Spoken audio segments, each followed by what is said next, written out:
On almost all of my streams, at some point during the live stream, somebody's asking me what specs do I run on, how many FPS do I get, how does Odyssey perform, and how does it stack up to the current version of Elite.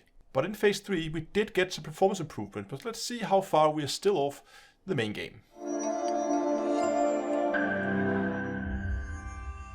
Today's video is brought to you by Rich Wallet. Rich create modern compact wallets made from premium materials like titanium, carbon fiber, or aluminum. In fact, Rich is so confident in the product that they offer you a 45-day test drive with a full refund if you don't like it. But why would you like them? The wallets are easily half the size of a traditional wallet, but despite that, they can still hold up to 12 cards and has a money clip on the side. All the wallets also come with RFID blocking to prevent digital theft. So check out Rich Wallet on rich.com/D2EA and use offer code D2EA to get 10% off. Hello ladies and gentlemen, and welcome back to Elite Dangerous. So today we're going to talk about the Odyssey Alpha and how that version of Elite is performing compared to the live game.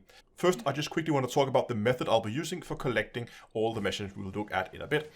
I'm using MSI Afterburner to collect the average frame rate during a short session, as well as the low 1%. What was the lowest 1% of frame rates, if you will, to kind of see like what the lowest you could expect and what's the average you could expect. Also, doing all the clips, you will see up in the upper left-hand corner, you will see GPU utilization, you will see GPU memory, CPU utilization, as well as RAM and the current frame rate the game is running at.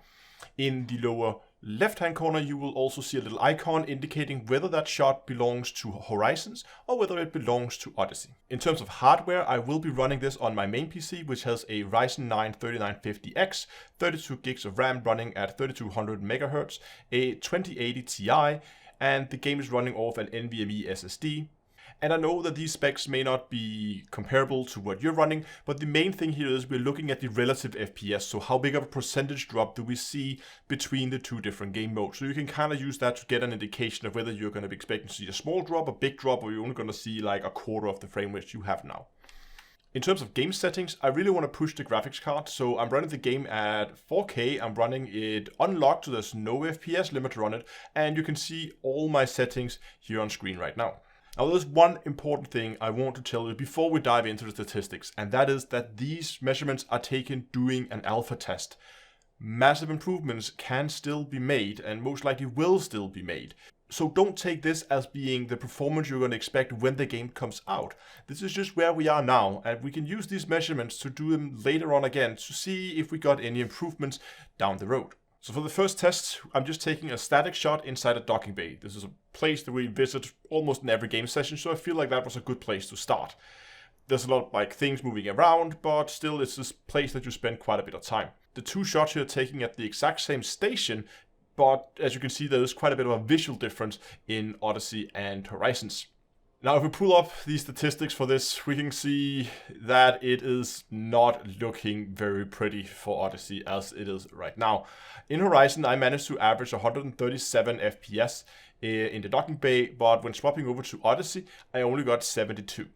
And in a similar fashion, we can also see that the low 1% is also significantly lower than we have in Horizon. Actually, the average FPS in Odyssey is not even close to the low 1% in Horizon. So there's definitely a very significant performance hit here as it is right now. But again, remember, it's alpha and a lot of things can change before this goes live.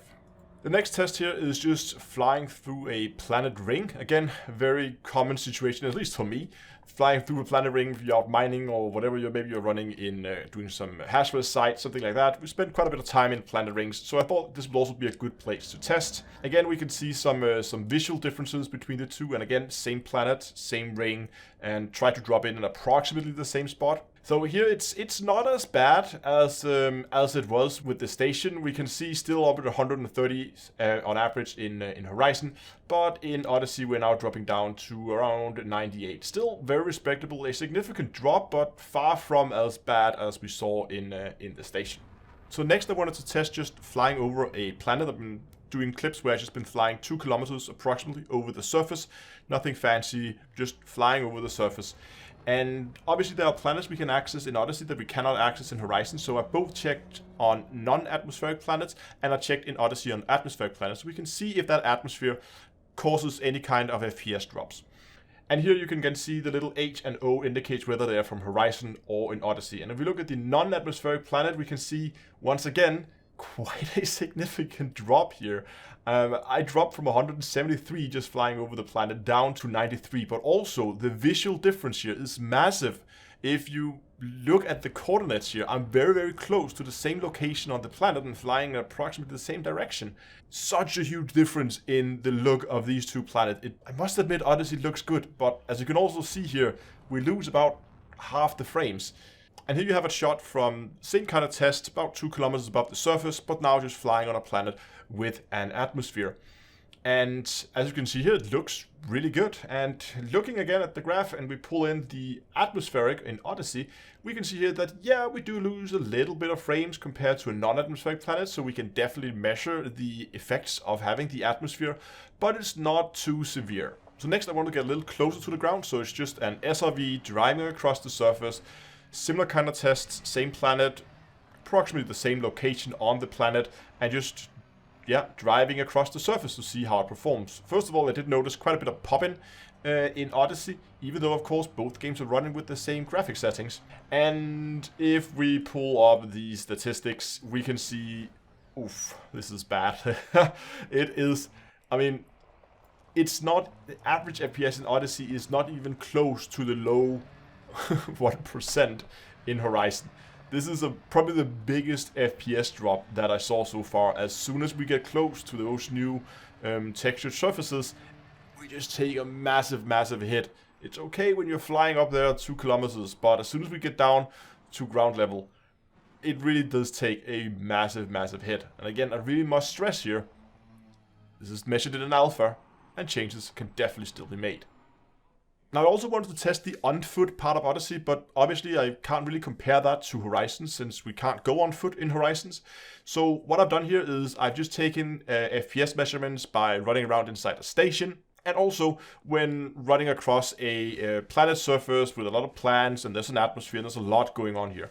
Now you can see the results here, quite low FPS. I wasn't even able to hit 50 FPS, despite a rather powerful graphic card, I think. And just to put this into perspective, how that compares to Horizon, if we take similar situations with the driving across a planet surface, the data we looked at before, and also pull up the data for flying over a planet, kind of situations you should be familiar with.